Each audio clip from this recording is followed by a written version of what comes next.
me say a special good morning to those of you listening to Classic Radio 105.5, 105.9 on the FM dial. Those of you, of course, viewing GBN TV, whatever channels that you have chosen to view us via this morning. Good morning to you. Welcome. It's To The Point. I'm your host, GT. I'll be you until it's at 10 a.m. this morning. And I want to say good morning to those of you via our social media platforms who are always with us. Thank you so much for taking the time out to always tune in and be part of To The Point. Let me say good morning to my guest. She's a little bit in a rush this morning, but she's, of course, spend a couple of minutes to sit and chat me a wee bit. Let me say good morning to, of course, Ms. Jackie Alexis. Of course, she's the chairperson of the Grenada Celebrations Committee. Ms. Alexis, good morning and welcome. Good morning to you, and thank you very much. And good How are you this morning? Listening and viewing viewers. I'm feeling a little a little stressed this morning. A little stressed. Yes, it's. You know, as it ramps up to the 7th, things get busier and busier. So I'm trying to run between events here and just spend a little time with you this morning. Right. Just a very little time. I appreciate you taking the time to be with me this morning. I appreciate you allowing me. 51st, of course, anniversary of Grenada's independence. That's of course, the breeze that is blowing. So if you could put it in that particular way, the breeze is blowing. Tell us, how are the preparations for all of the activity that will lead up towards that day's taking place? Can you believe that whole year has gone already? It's unbelievable. Finding it hard to believe myself. We already passed the midway mark of January.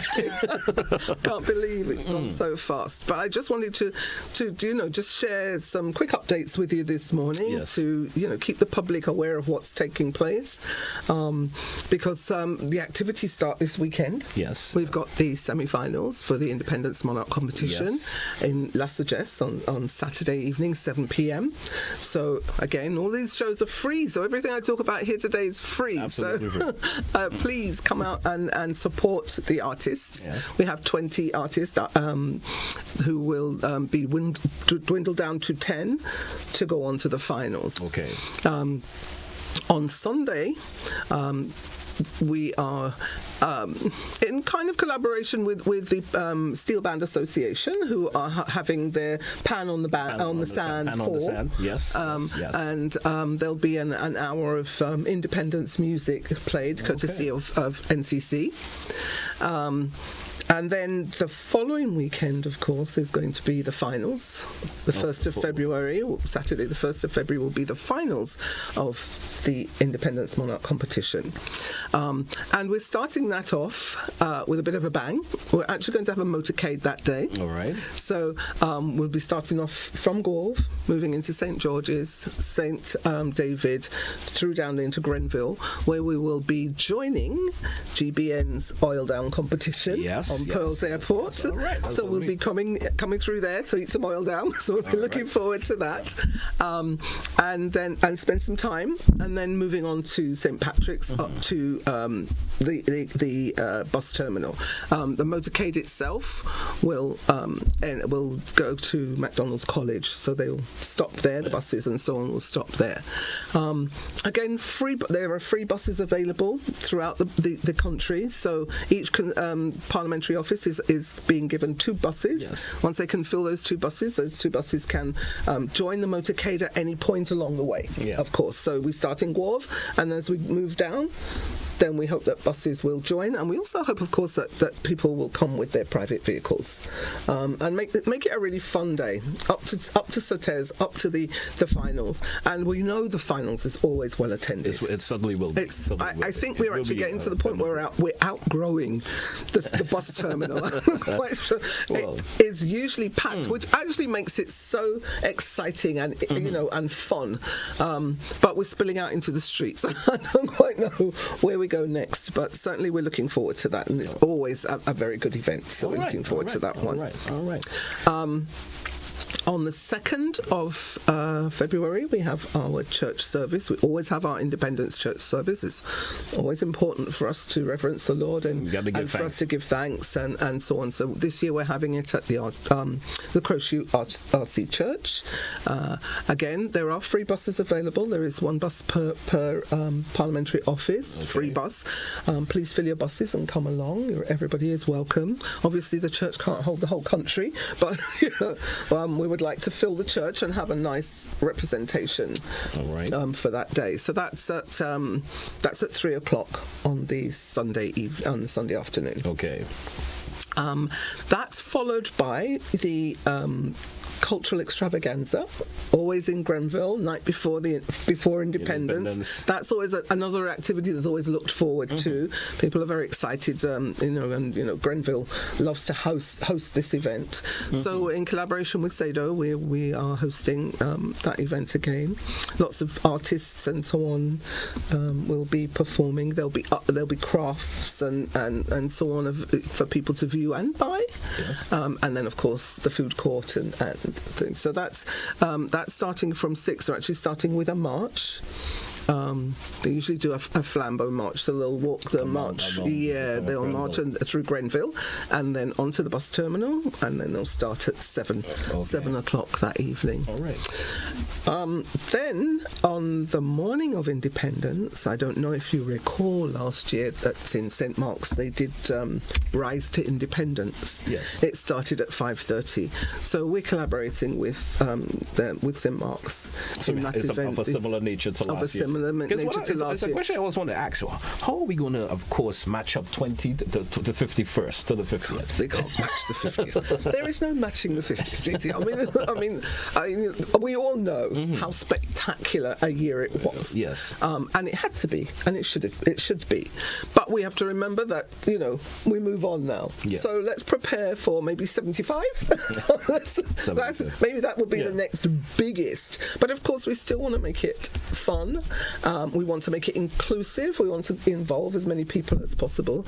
And over the next few years, we'd like to try and start introducing more activities where more people could be involved, where there's much more. So we're not going backwards, but we want to maintain the standard. Let's put it like that. Maintain the standard and the quality of the events that we host. Yes. I think that's what I'll say about that. All right. So the Rise to Independence, again in collaboration with St Mark's, will start at 5:30, and then of course we move into the big occasion at the stadium, Kirani James this year, because obviously we all know the cricket stadium is out of action. Repairs, yes. So that will be starting at 3, but the RGPF will be marching from the barracks on Melville Street starting at 2:30. March up to the stadium. We start at 3. It's the usual military parade and so on, which everybody really enjoys and really looks forward to, and we look forward to seeing what RGPF have in store for us this year. And that will move into what I'm calling the second section of the programme, which would be an address by the Prime Minister. Of course, he always brings a message to the nation on that day, which we all look forward to again. We also have a guest speaker this year, which I was just going to ask if there was any special thing. Yes, we've got a special guest this year coming in from Africa. Right. His name is Aliko Dangote. Okay. And he is one of the wealthiest businessmen in Africa. I believe that there's we're trying to have a good relationship with Africa, and that's part of building and developing that relationship. And so he will be coming in, and he will be our guest speaker. Okay, so we look forward to that. He's a global industrial businessman, and so well known around the world. Yes. So we look forward to hearing his message and what he would bring for us. We also have national awards this year. Yes. So we have, in terms of, in a way, closing off the 50th, we will be awarding 50 people. 50 people. That was what actually many folks you were going to ask about that. So be awarded this year. Yeah. So it's a part. It's in a as a part of closing off 51 and opening up 50. Closing 50 and opening 51, we'll have 50 awards given out in different categories. Okay. And in addition to that, the Governor General has her national awards for this year, which will also be part of that event. Okay. Right. So that closes off the second part of the evening, and then the last part of the evening is going to be the cultural presentations. and we're not hoping, we are going to bring a mini drone show this year. And I know people really enjoyed that last year. So we are going to have one. We're going to have one maybe this not year. Maybe not as grand and as big, but certainly there will be a presentation and of course fireworks. We can't have our fireworks. All right. So another exciting event. Once again, free buses right across the country, however many buses they can fill on this occasion. So if you can fill three, fill three. If you can fill four, fill four. Let's get people into the stadium. It's open to everyone. Well, it's our independence. It's our independence. It's everybody's independence. So please, everyone, come along and join us. We're looking forward to it. Of course, the Main Expo. We have, of course, missed. I missed out on the Expo of Trade Expo. We always have on the 7th, right there in the stadium. So again, we look forward to seeing what our creative people have to offer, whether it's with produce or whether it's with craft. So that's another exciting part of the program. And there's other little things happening in and in between. Sporting events, there's cricket and tennis and swimming activities going on with schools. Okay. And in addition to that, we've also got our primary school history bowl competition going on. So it's a quiz within the districts. All right. And then the finals of the districts will happen on the 20th of February at the Trade Centre. What are your main expectations for our 51st anniversary? I want everybody to have as good a time as they had last year, and I want everybody to come out and enjoy it. It's ours, as we've just said. It's our independence. It's our opportunity to acknowledge and respect our history and what's gone before, and look forward to the future. The theme this year, which I haven't said, is the next 50. Yes. Embracing a future of development, transformation, and unity. Tell us about the significance of that particular theme. Obviously, the next 50. We're looking forward to the future. Yes. The future of embracing the development of our country, the development of sustaining everything that is about Grenada and our Grenadian culture, the transformation that the Prime Minister likes to speak about in terms of where the country is going and what the vision is. Yes. He has his Vision 75. So what is the vision for the future? How can we take care of our country and our people in a sustainable way? And then unity. It's about bringing our country together, bringing our people together. It's one people. The theme last year: one people, one journey, one future. Yes. It's all linked. The message hasn't changed. The message is still about unity. The message is still about growth, sustainability, transformation. The message has not changed. All right, great. So, Alexis, I know you have to rush. I do. Of course, you do have another engagement. I want to thank you once again for popping by and sharing information this morning. It's my pleasure. I wish all success for, of course, the committee in terms of putting together all the activities, and just we hope all will be a success for everyone, and everyone will enjoy Grenada's 51st anniversary of independence. I look forward to seeing everyone out there. Thank you once again. So much. Hey, folks, that's when we take a break. We come right back. When we come back, folks, we certainly will have much more for you. And I do have, of course, a second guest popping in with me after the break. Stay with us. Don't touch it out. Take your business.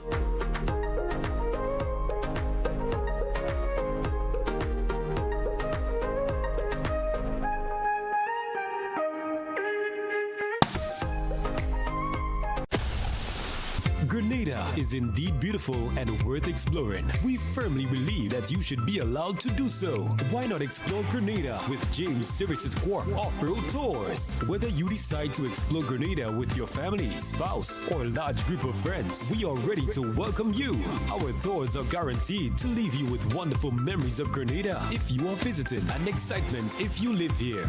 Book a tour with us now by visiting our website www.jamessvcs.com. Call 1473-442-3769 or email info@jamessvcs.com. James Services Corp Off-Road Tours. I am Dennis James Williams, owner and director of James Services Corp.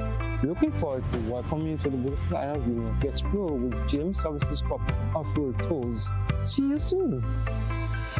Explore our beautiful island of Grenada from an angle that is unique and off-road, but equally fun. We are 100% family-friendly tours. Island in the sun. Look at how we've grown, how far.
welcome back once again to our listeners. Welcome back to our viewers. It's Classic Radio 105.5 GBN TV at Channel 7, Channel 11, Channel 20. To the point, it's Wednesday, the 22nd day of January. And of course, good morning once again to those of you listening of there via social media platforms. Good morning to you, whether you're listening via the Facebook page, YouTube channels. Good morning, and certainly happy to have you being with us this morning. I did mention we're going to have, of course, a second guest with us this morning, and of course, there's a gentleman by the name of Mr. Larry Barry with us this morning. He's the General Secretary of the National Democratic Congress. He's with us this morning for a bit of a chit-chat for a few minutes. And of course, let's go over to Mr. Barry. I hope all is well with you, sir. Good morning to you, Mr. Barry. How are you this morning, sir? I'm quite well indeed, and pleasant morning to you as well. I am quite well, giving thanks, of course, for a new year, and a special morning to you, the GBN family, your viewers, your listeners across the various platforms.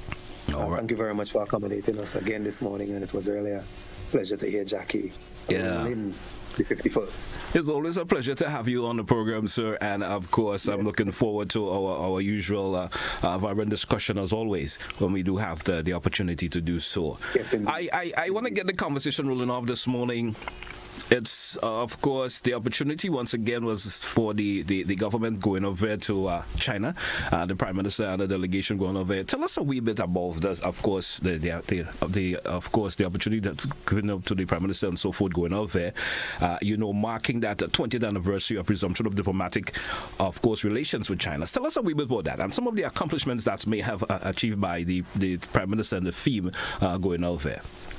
Indeed. We are the National Democratic Congress. We are affirming our strengthening relations with the People's Republic of China. On the 20th of January 2005, Grenada resumed diplomatic relations with China. And over the 20 years, we have had a remarkable bilateral relations with the People's Republic of China. Those relations were marked significantly in 5 areas. Technical cooperation in agriculture. We have had cooperation in housing. We have had cooperation in infrastructure, in particular, the construction of our national stadium. We have had cooperation in education, significant long-term first degree, master's degree, and short-term scholarships. And we have had an extensive set of technical cooperation in the areas of skill development with a number of short-term courses. There are persons who, coming out of their 1 to 3 month training programs in China, have started small businesses in agro-processing and a range of other areas. In fact, as we speak, there are, I think there is a notice for applications for scholarships for the short-term training in China in February. So those 5 areas are the main 5 areas of technical cooperation, bilateral cooperation between Grenada and the People's Republic of China. Marking the occasion was Monday, January 28th. It marked exactly 20 years. And that is a milestone. So the Honorable Prime Minister was invited. I chaired a delegation from the People's Republic last September. We had a team from the Chinese Communist Party and the Regional and Hemispheric Bureau in the region, and we had dialogue on a number of cooperation areas. And at that meeting, it was consolidated that the Honorable Prime Minister will undertake a delegation to China. I undertook a delegation to China with the Deputy Party Chair, representative of the Youth Arm, representative of the Women's Arm, and so on. So we had a forerunner of a senior party delegation that went off to China. And then, of course, the technical cooperation and hemispheric team came to Grenada. I chaired that meeting on behalf of the government, with the team, on behalf of the party, with the team. And that meeting in September last year prepared the way for the Honorable Prime Minister's first visit since becoming Prime Minister of Grenada to the People's Republic. And of course, what a historic visit it was. The first head of state to visit China for the year 2025. It was momentous. We recognize the continued strengthening of our relations, and the National Democratic Congress, we are indeed grateful in acknowledging the contribution of the People's Republic to our development. I outlined the 5 areas, and the Prime Minister went with a delegation to cover those 5 areas that I just mentioned, where the strength of our bilateral relations and our technical cooperation resides.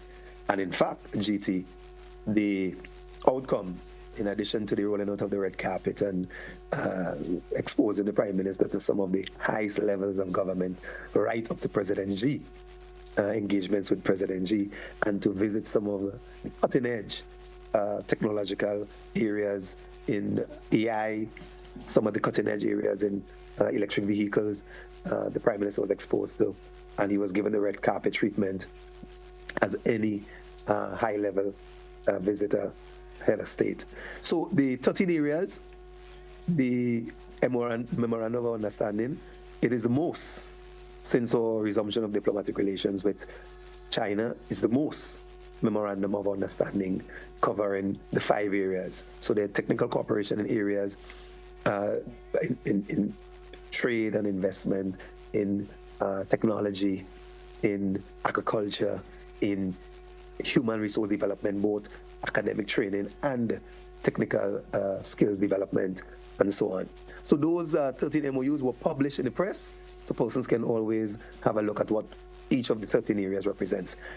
What we want to do as a party in government is to highlight that of all the areas of technical cooperation that we are grateful for, and all areas of bilateral relations that we have enjoyed, and we do provide some significant support to China, not because our countries are different in size. In fact, one of the things I learned, having undertaken it was a 2-week visit to China, the delegation I led on behalf of the party, one of the things I learned is the extensive respect China shows to countries.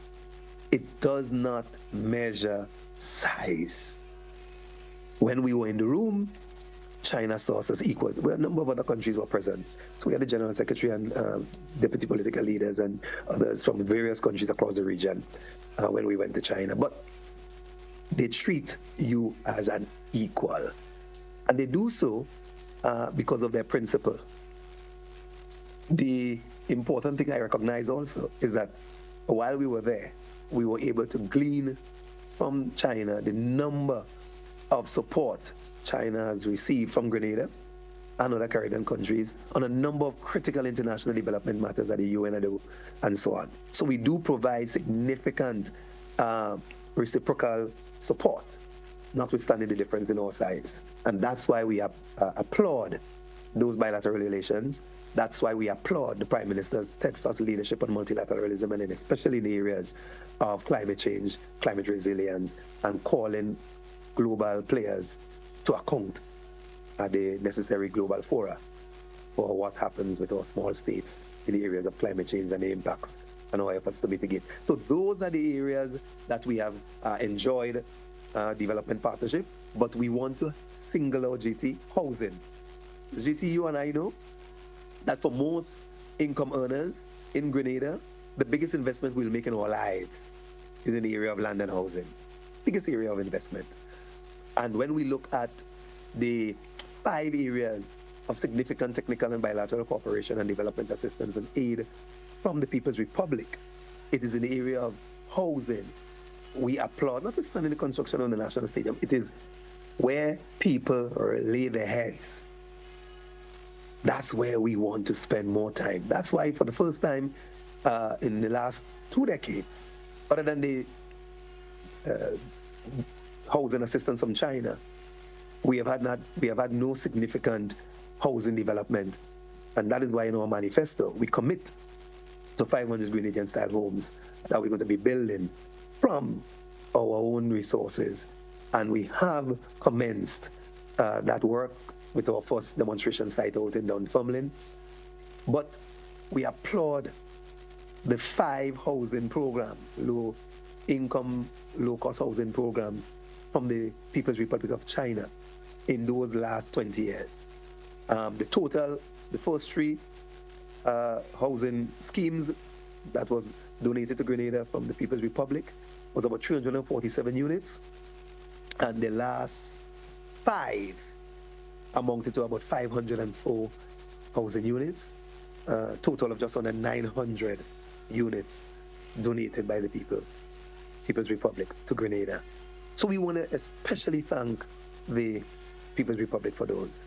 What we have found is that the significant shortage in decent housing and affordable housing in Grenada remains significant. And GT, we took a most transformational policy move when we assumed governance of this country, when we introduced a new policy framework for uptake and access to the Chinese or the low-income housing scheme. Of course, many did not understand the transformational depth of such a policy move, to have persons purchase the units. Why was this move made? Well, the gift from China what we've turned the generosity into is equity. For the first 3 housing schemes, the National Housing Authority reported that we had a 70% or higher non-payment rate.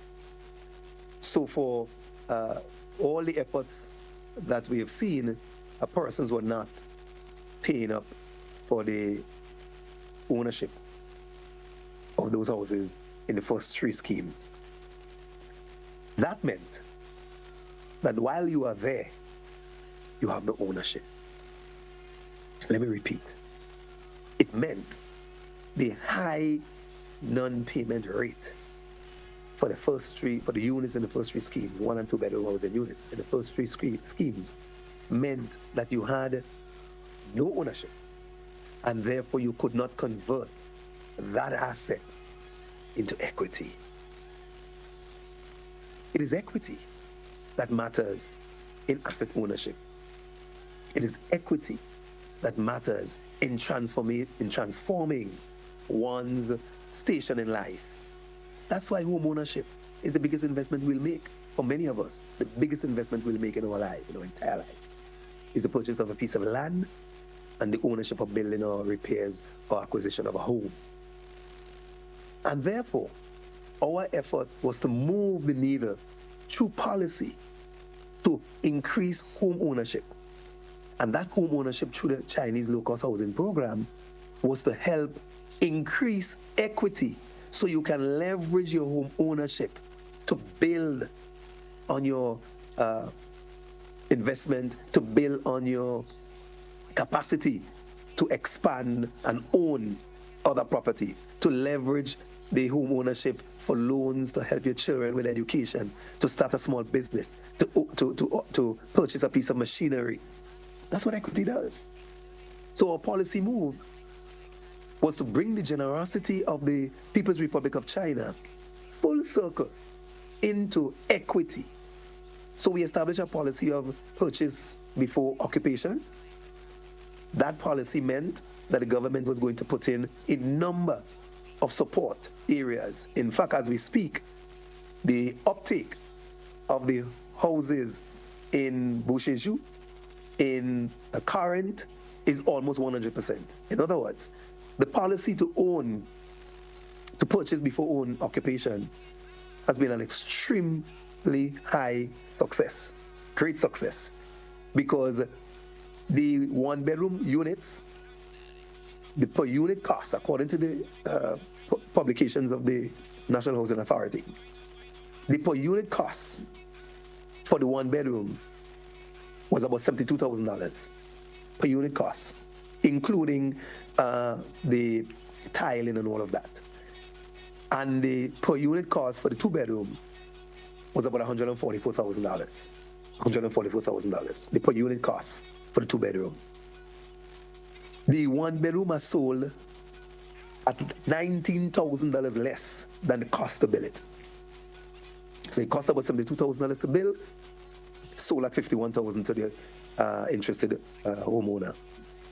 So when you buy the 1-bedroom unit in any of the 5 schemes, in Boucheju, in 6 Roads in Carriacou, or Dumfries, in Current, in the Villa in St. Patrick's, and so on, you are and in St. Mark, you are actually immediately owning an asset with an equity of $19,000 above that which you paid. So you already have an equity premium of $19,000. So in other words, it costs $72,000 to build. You buy for $51,000. So that's the first thing. And then we look at market value. Because when you purchase in property, GT, land or house, you have the cost, you have the cost and the market value. And the market value is measured by the prevailing market value of surrounding properties. And the accruals, how the property can increase in value over time. In that case, the National Housing Authority told us that the one-bedroom built at $72,000, the market value is about $144,000.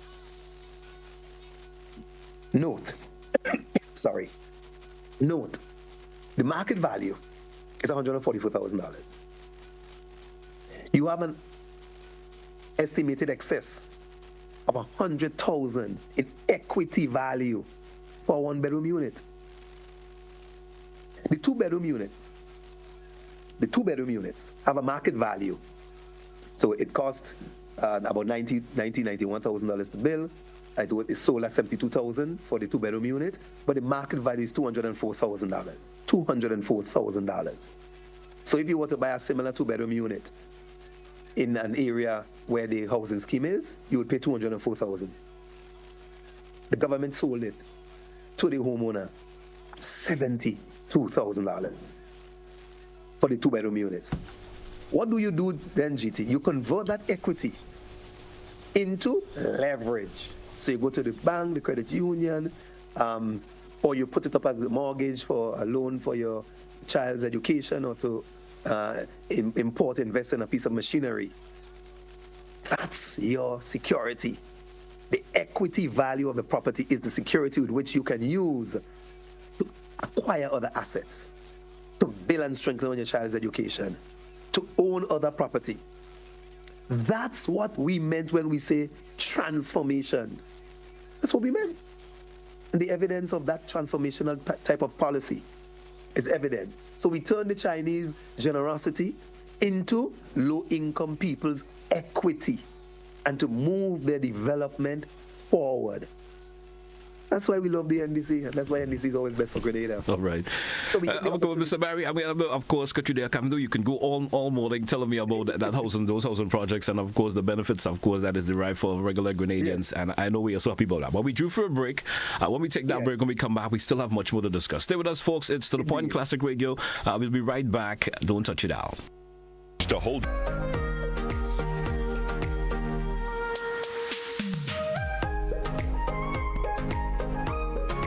Are you ready for the ultimate culinary showdown? GBN presents Oil Down Fest. Oil Down Fest. Oil Down Fest 2025. Who will be crowned the Oil Down King or Queen? Compete to win in exciting categories like the most creative presentation and People's Choice. Mark your calendars, Saturday, February 1st, 2025, and join us in celebrating Grenada's 51st independence anniversary in style. Call or WhatsApp 473-407-8458 to register. Don't wait. Spots are filling up fast. This one-of-a-kind festival will feature electrifying music from Hot FM's top DJs, vibrant craft exhibitions, and captivating performances by local artists. Don't miss the tastiest and most exciting event of the year, GBN's Oil Down Fest 2025. Saturday, February 1st. Oh, they look real good, enough. Proudly supported by Flow.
welcome back once again, listeners. Welcome back, viewers, to The Point Classic Radio, GBN TV. It's Wednesday, the 22nd day of January 2025. With me this morning, we have the General Secretary for the National Democratic Congress with us this morning, Mr. Larry Barry with us. Larry Barry. I want to say Larry, but it's Larry Barry. Right. Welcome back, sir. Welcome back. Welcome back. Of course, in the previous segment, we spoke about the Prime Minister's visit to China, the benefit that has derived from it. We spoke a whole lot about the housing that was donated to Grenada from the Chinese, and the benefit that the Grenadians have achieved from those houses and so forth. Let's move on to a bit of course, party talk now in terms of the National Democratic Congress. There's a lot of conversations. When we're going to hear that the National Democrats is going to be having their convention? There's always been that conversation going around. Let's hear a bit of that. When would be the convention for the National Democratic Congress? Are we going to have a convention this year, sir? Yes, we will have a. For a moment, GT, I thought you were talking about the NNP, but no. We'll have. No, I'm not. We are having our convention on the 3rd of March. We did a press release when we came out of our General Council on the 25th of November with a hugely successful General Council at the Western Secondary School on the 25th of November last year. The General Council sets the date and arrangements for the party's convention. That was done as part of the agenda of that General Council held last November. So our convention will be held on the 2nd of March, Sunday the 2nd of March, at the Happy Secondary School. So we go to the Happy Secondary School on the 2nd of March for our party's convention, followed by a rally at the Beauchejou. So what the convention does, it sets out the program of action for the party between general councils and the program of action for the year or two following each convention. So at the last convention on the 3rd of March 2023 up at the McDonald College, another hugely successful convention, then we set out the work plan for the party going forward. We achieved a significant, and we reported on progress with our work plan. So we have reported on progress with constitutional amendments. We've reported on at the National General Council. We reported on the training. We started the NDC training school. We have piloted the NDC training school.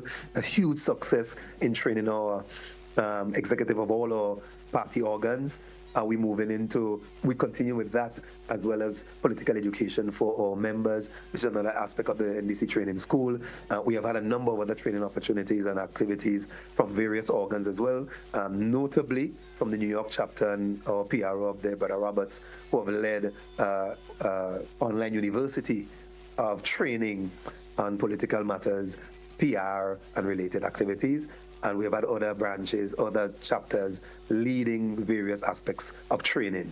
We also achieved a crucial work plan activity coming out of the convention of 2023, and that had to do with our work with respect to the voters list, canvassing and related. I think that was one of our most significant. We can't touch too much of our work in that area, but one of our significant achievements is how we have continued building and strengthening our work with respect to canvassing and the reviewing of the publications of the consolidated voters list and the addendum. So that combination of achievements really sets ourselves up beautifully for going to the delegates of the party on Sunday the 3rd to report and to set the work program going forward from there. So from General Council, 25th November last year, we set a date and we are moving steadfastly with preparation for our convention on the Sunday the 2nd of March at the Happy Hill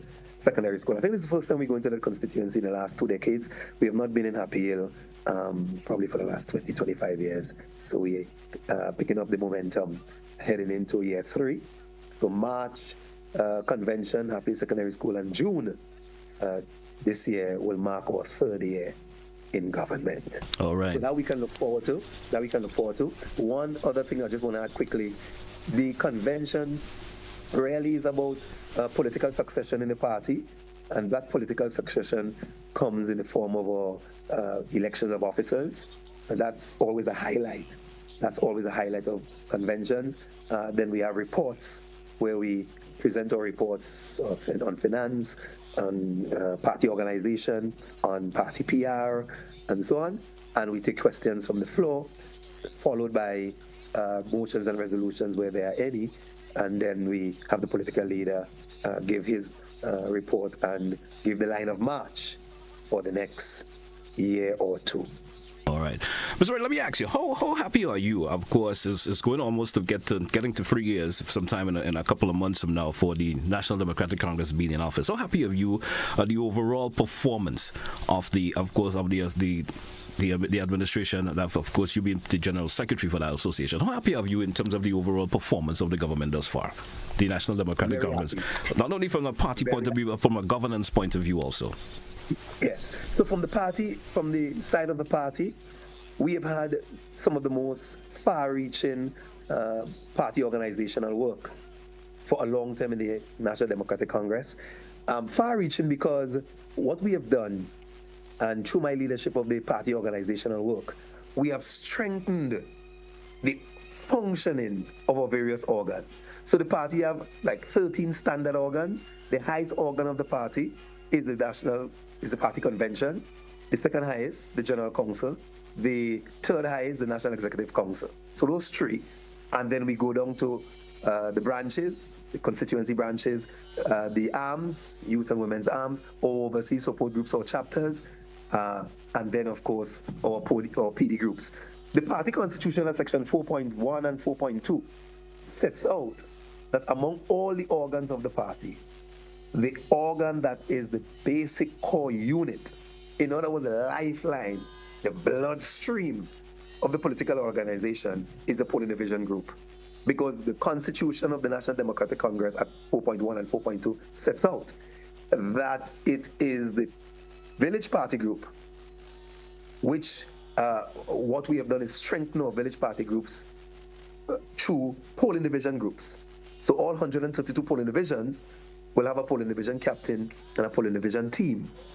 And it is that, because we have 132 polling divisions in the 15 constituencies. That's the composition, the makeup of the polling division system in accordance with the PEO. So what we've done is try to work on establishing polling division groups, polling division leaders, and to have those, in accordance with section 4.1 and 4.2 of the constitution, of the party's constitution, take responsibility for developing the work of the party through the PDs.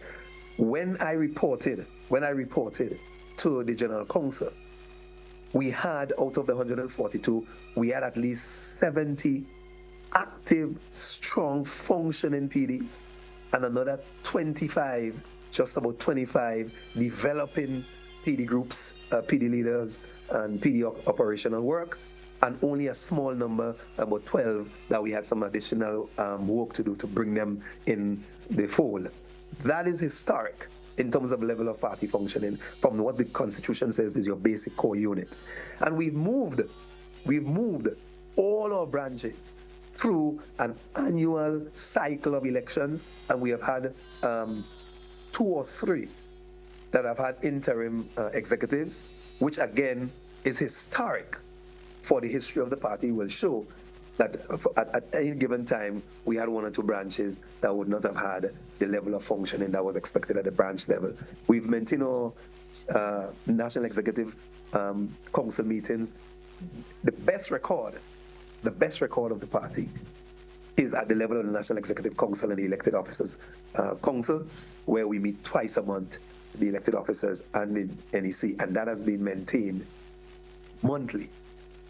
Then we have, of course, our General Council, which we've held each year, and of course our party convention. For the first time, consistently for the last 3 years, we have all 4 diaspora chapters fully functional with elected executives, and we have established a new one, the Florida chapter, one of the strongest growing overseas chapters of the party is the Florida chapter. So overall, this is a very crisp presentation of the work of the party. We know we have some work to do. Like I said, in some polling division areas, we have some work to do with keeping a more vigorous communication presence and engagement presence. But I can tell you This is the party that has taken on significant amounts of party work on the ground, significant amounts that do not make the front lines or the headlines, do not and cannot be reported or presented, because a lot of the work happens within the walls of the party, and especially in the area of canvassing. We're very proud. And when I heard GT, I am watching all the time, but when I heard on the coming of one of the senators on the other side, when he was appointed to the Senate of Grenada, and he was charged with the responsibility for voter registration matters.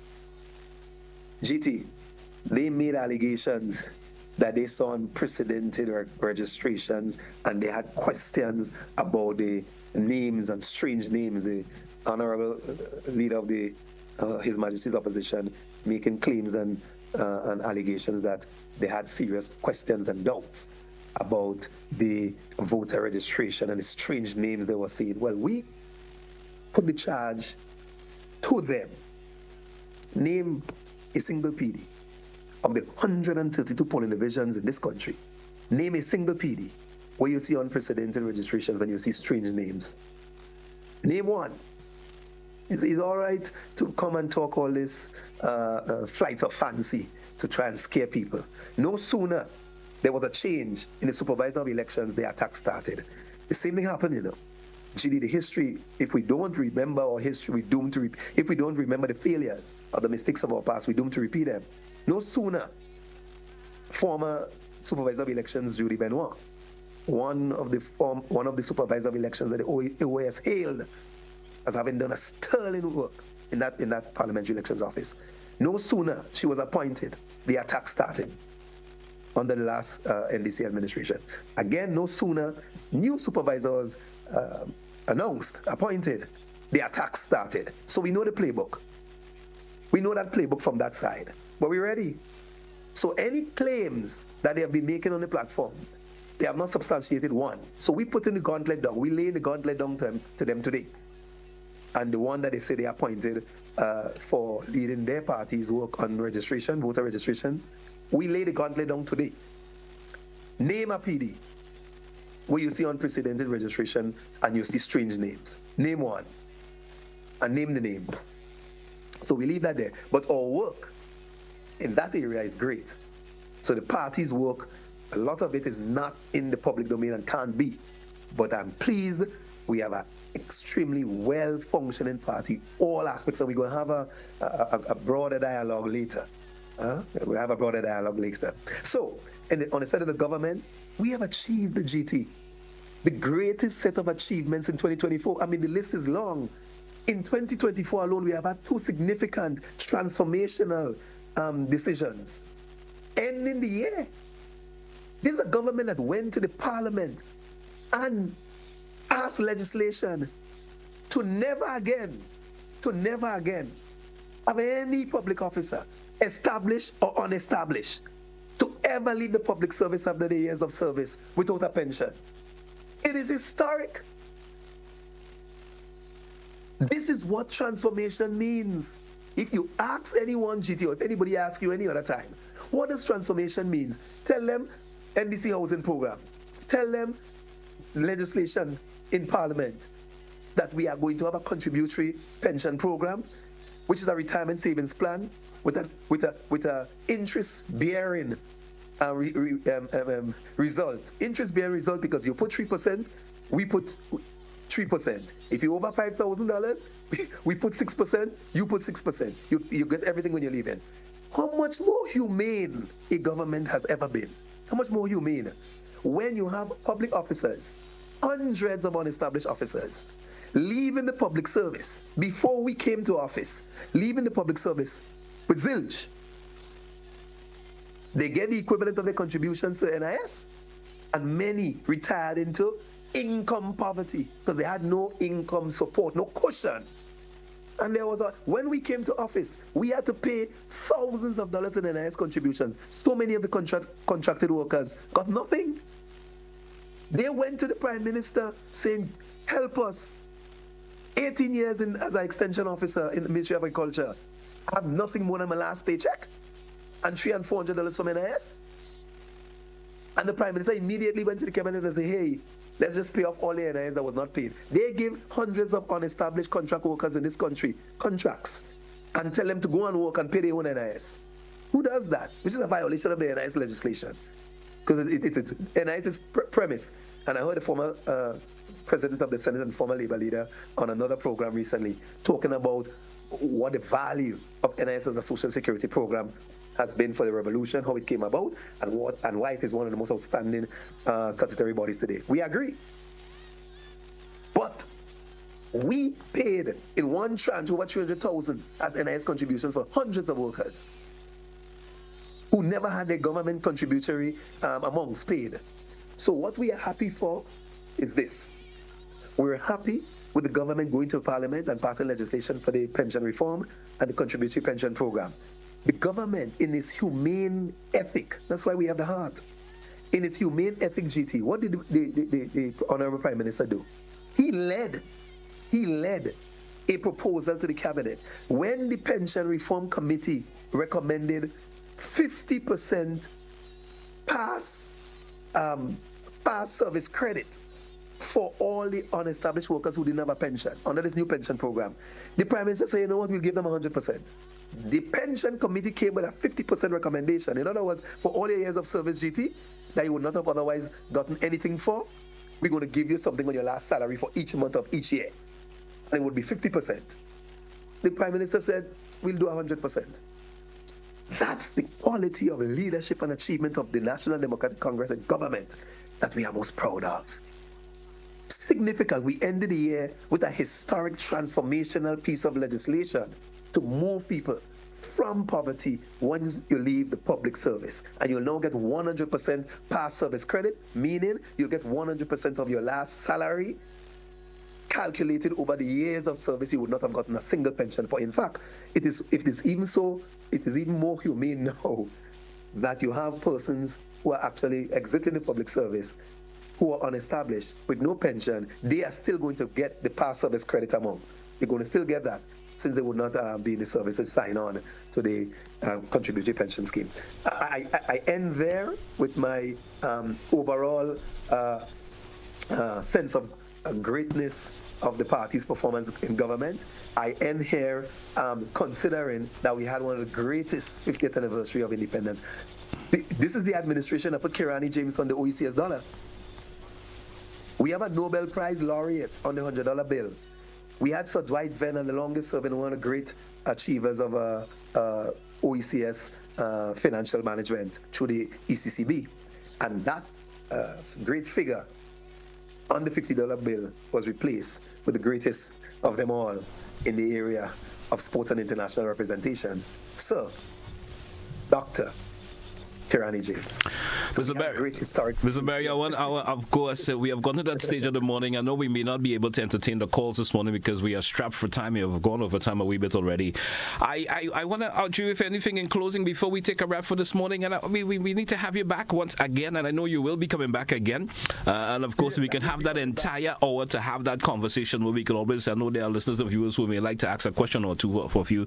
But of course, we have to wrap for today. Anything in closing? Let me just wrap by saying I join with Sister Jackie Alexis. I join with the Prime Minister, the Chairman of the party, the Honourable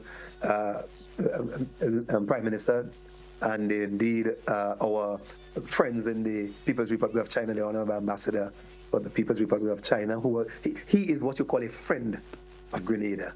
He's a servant. Yes? He's a servant, the ambassador, the Chinese ambassador in Grenada. And we embrace the 20-year celebrations. We thank them for their contribution in housing. We're thankful that they have converted, that we have taken their generosity and converted into transformational equity. We're grateful for the opportunity to be celebrating our 51st anniversary. We're going to have a spectacular show, not matching 50, nothing can match 50 as Jackie said, but we're going to have significant figure from Africa that's going to be on the 51st anniversary platform at the stadium. We have other exciting news that Jackie's going to bring next Wednesday, that we're going to have other persons bringing next Wednesday. And overall, we thank the public. We really thank the public. We want to especially thank our contributors to the post-burial effort. We have Hands That Save. We have the Honorable MP who is leading in the 37 plus houses that have been rebuilt. And we keep talking about housing because we know it's significant in the dignity. And that's why the Honorable Prime Minister leads with respect to a critical aspect of housing, indoor bathroom toilet facilities under the WATCH program, water and sanitation in homes. Everything comes together with the dignity of our people. And that is why this is a humane government. We've had a humane effort to build this country transformationally, and we're grateful to be celebrating the 50th anniversary in the next couple of weeks. And we're thankful to you, GT. You're always very accommodating. The next time I appear, I want to give you advance notice. All right. Next time I appear, can you negotiate 1.5 hours? I will certainly try my best. I will try my best to have that taken care of. Mr. Barry, I want to thank you once again for being on the program this morning. It's always a pleasure conversing with you, sir. And best wishes for the rest of the day, sir. Thank you. All right. Hey, folks, that's what we're going to take a wrap for this edition of To The Point. Join me again tomorrow for another edition. That's what we say goodbye.